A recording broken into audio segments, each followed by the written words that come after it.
सच्चिदानंद सदगुरु साईनाथ महाराज की जय। ओम साई राम। मित्रों, आज का ब्लॉग आप सभी हमारे साई परिवार के लिए विशेष लाभकारी और कल्याणकारी है, क्योंकि आज के ब्लॉग में अपने साई परिवार के लिए बहुत ही विशेष उपाय लेकर के आए हैं। जब लगातार किसी भी कार्य क्षेत्र में आप असफल हो रहे हो, जब लगातार आपके बिजनेस व्यापार में घाटा लग रहा हो, जब लगातार आपके युवा बच्चे बच्चियां किसी कंपटीशन इत्यादि में असफल हो रहे हो, जब आपके घर की बरकत एकदम से रुक सी गई हो, ऐसे समयों में यह उपाय जरूर कर लीजिएगा।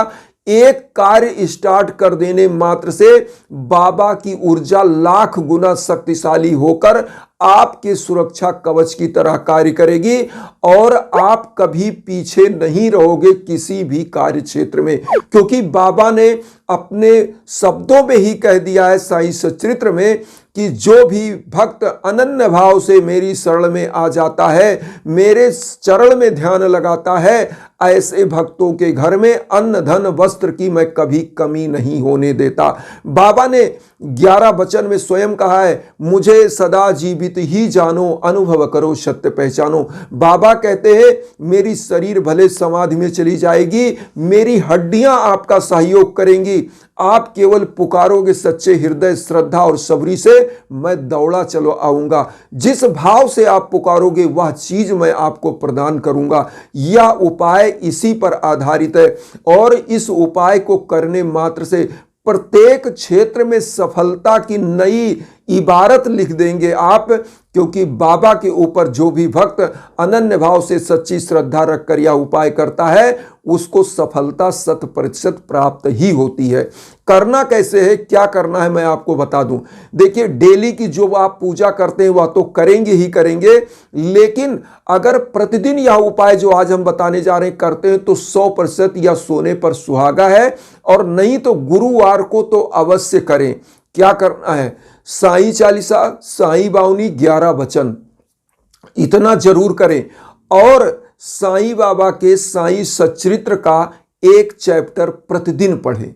मैं ये नहीं कहता कि आप जो है सप्ताह प्रायण पाठ ही करें। बहुत सारे ऐसे बंधु बांधव माता बहनें ये कहती हैं कि गुरुदेव हम जो है हमारे पास टाइम नहीं होता है, ऑफिस जाते हैं, छुट्टी एक दिन की मिलती है और हम साईं सच्चरित्र का सप्ताह प्रायण पाठ नहीं कर पा रहे हैं। तो मैं आपको बता दूं, प्रत्येक गुरुवार प्रत्येक दिन केवल एक चैप्टर साईं सच्चरित्र का आप पढ़ना स्टार्ट कीजिए, केवल एक चैप्टर।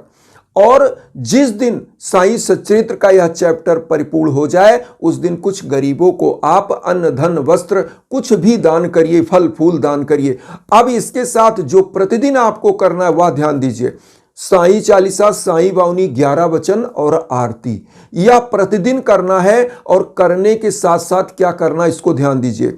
जिन व्यक्तियों को, जिन बंधु बांधवों को बिजनेस व्यापार में घाटा लग रहा है, किसी कार्य क्षेत्र में वह जा रहे हैं और उनको लगातार वहां असफलता मिल रही है, वो क्या करें, घर में सबसे पहले गुरुवार के दिन तो प्रतिदिन एक चीज देखिए, प्रतिदिन अगर करते हैं तो मैंने जैसे कहा सोने पर सुहागा है, लेकिन अगर नहीं कर पाते हैं प्रतिदिन यह पूजा साईं चालीसा, साईं बावनी, 11 वचन, तो आप क्या करें कि केवल गुरुवार को ही यह पूरा करें और डेली की पूजा में साईं बाबा का कोई एक मंत्र जप कर ले और साईं बाबा का कोई एक जो है साईं चालीसा या साईं बावनी पढ़ ले।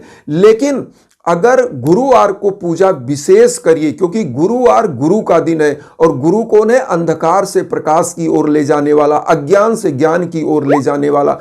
तो गुरु क्या है कि आपका मार्गदर्शन करने लगते हैं, उनकी ऊर्जा आपको सद्मार्ग पर ले जाने वाली हो जाती है, उनकी ऊर्जा आपके साथ एकदम तदात्म में बैठा लेती है और आपके कदम गलत भी होते हैं तो वह गलत कदम भी सही दिशा में मुड़ जाते हैं, क्योंकि साईंनाथ की ऊर्जा लाख गुना करोड़ गुना शक्तिशाली होकर आपका सुरक्षा कवच बना लेती है, आपको कभी गलत होने ही नहीं देती।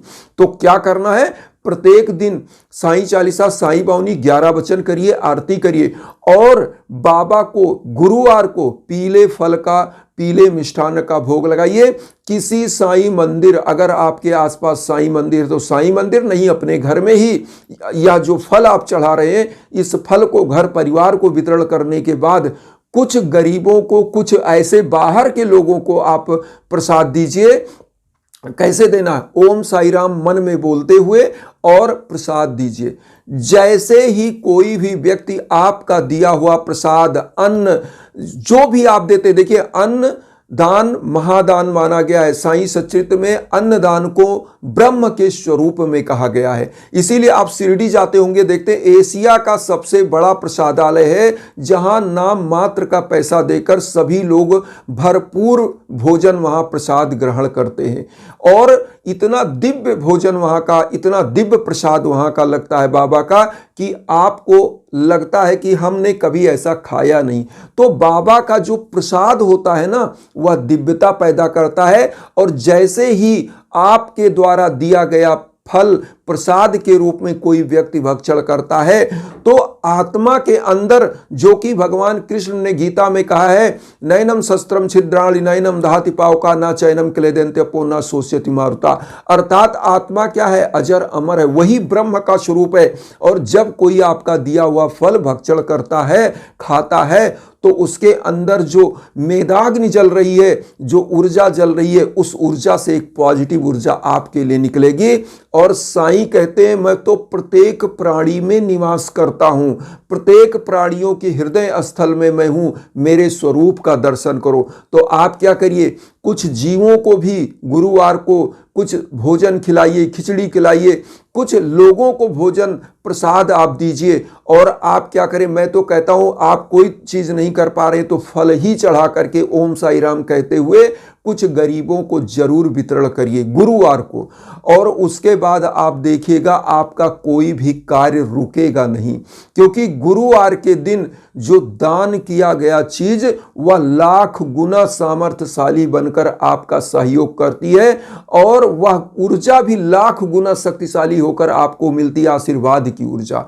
और बाबा जब कहते हैं कि समस्त आत्मा में मेरा निवास है, बाबा कहते हैं सबका मालिक एक।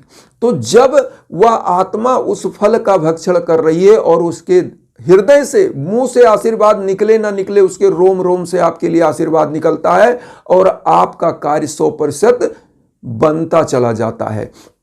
तो आप यहां समझ गए होंगे क्या करना है। साईं चालीसा, साईं बावनी 11 वचन और आरती करिए, और प्रत्येक गुरुवार किसी साईं मंदिर में फल चढ़ा करके या अपने घर की मंदिर में फल चढ़ा करके कुछ लोगों को ओम साई राम कहते हुए वितरण करिए, और इसी से आपका कल्याण होने लगेगा।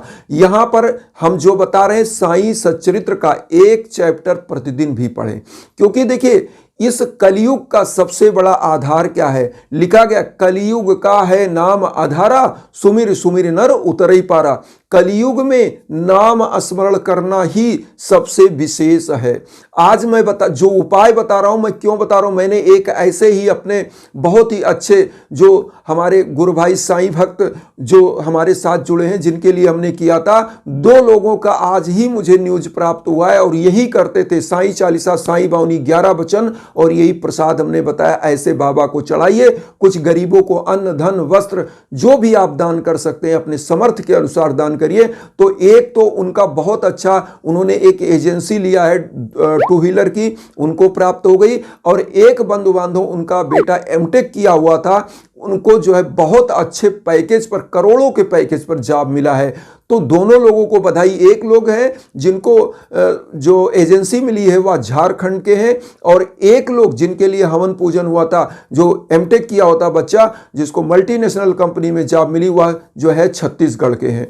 तो दोनों लोगों का देखिए यही होता है, इधर हमने हमारे द्वारा उनके लिए यज्ञ याजन हवन पूजन हुआ, और उधर वह भी अपने सामर्थ्य के अनुसार जो है साईं चालीसा, साईं बावनी, बाबा का 11 वचन आरती करते थे, और यही फल का वितरण।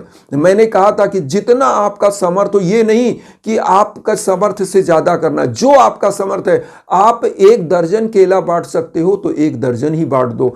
आपके पास 1 कपड़ा दान करने की समर्थ है, 1 ही कर दो, क्योंकि गरीबों दीन दुखियों की मदद करने से बाबा अति प्रसन्न होते हैं। बाबा स्वयं अपने साईं सच्चरित्र में अगर आप पढ़ेंगे बाबा की लीलाओं में, तो बाबा ने स्वयं क्या किया, जो 4 से 5 घर भिक्षाटन मटन करके लाते थे, उसे भी खिचड़ी बनाकर गरीबों दीन दुखियों को मदद में खिला दिया करते थे। और वह हमेशा परोपकार में जिए। बाबा जो धूनी जलाते थे वह क्या करते थे, उसी धूनी से ऊदी निकालते थे, लोगों को दे देते थे। आज भी वह धूनी द्वारका माई में प्रचलित है। आज भी उसी की ऊदी को हम लोग मस्तक पर लगाते हैं, थोड़ा सा जीवा पर लगाते हैं, हमारे समस्त कष्ट दूर हो जाते हैं। और हमारे ब्रह्मांड की जो मस्तिष्क की शक्ति है वह इतनी तीक्ष्ण हो जाती है कि प्रत्येक क्षेत्र में हमारा बुद्धि कार्य करता है, हमारा ज्ञान कार्य करता है और सफलता चरण चूमती है, क्योंकि बाबा की कृपा बन जाती है। तो इसीलिए हम कहते हैं आप लोगों से कि यह चीज जरूर करिए। और एक चीज यहां और कहेंगे कि अगर आप लोग भी जीवन में परेशान हैं, जैसे संतान की प्राप्ति, विवाह की दिक्कत, और अगर आपके घर परिवार में युवा बच्चे बच्चियां हैं, कुछ नंबरों से असफल हो जा रहे हैं, बिजनेस व्यापार में घाटा लग रहा है, घर में नकारात्मक ऊर्जाएं चल रही है, कलह का वातावरण चला है, ऐसे समय में अपने घर परिवार के नाम गोत्र पर संकल्प कराकर यज्ञ याजन जरूर कराइए। इसीलिए अब हम आप लोगों को व्हाट्सएप नंबर भी देने लगे हैं, क्योंकि बहुत सारी माताएं बहनें कहती है कि गुरुदेव हम जो है इंस्टाग्राम नहीं चला पाते हैं, हमको व्हाट्सएप नंबर चाहिए। तो इसलिए अब व्हाट्सएप नंबर भी दे रहे हैं और इंस्टाग्राम का लिंक दोनों दे रहे हैं। किसी भी प्लेटफॉर्म पर आप हो, निसंकोच आप कॉल करिए, मैसेज करिए। अगर आप चाहेंगे तो आपके भी नाम गोत्र पर संकल्प होकर यज्ञ याजन हवन होगा, और इसकी जो अदृश्य ऊर्जा होती है, आप विश्व के किसी कोने में हो वहां तक पहुंचती है और आपका कल्याण करती है। तो इन्हीं भावनाओं के साथ वसुधैव कुटुंबकम की जो भावना हम लेकर चल रहे हैं, उसमें आप सभी लोग चैनल को सब्सक्राइब करके हमें भी अपना परिवार बनाइए, और उन बंधु बांधवों तक वीडियो को जरूर शेयर करिए जो किन्हीं कारणों से कष्ट में, दुख में है। इसी भावना के साथ ओम साई राम।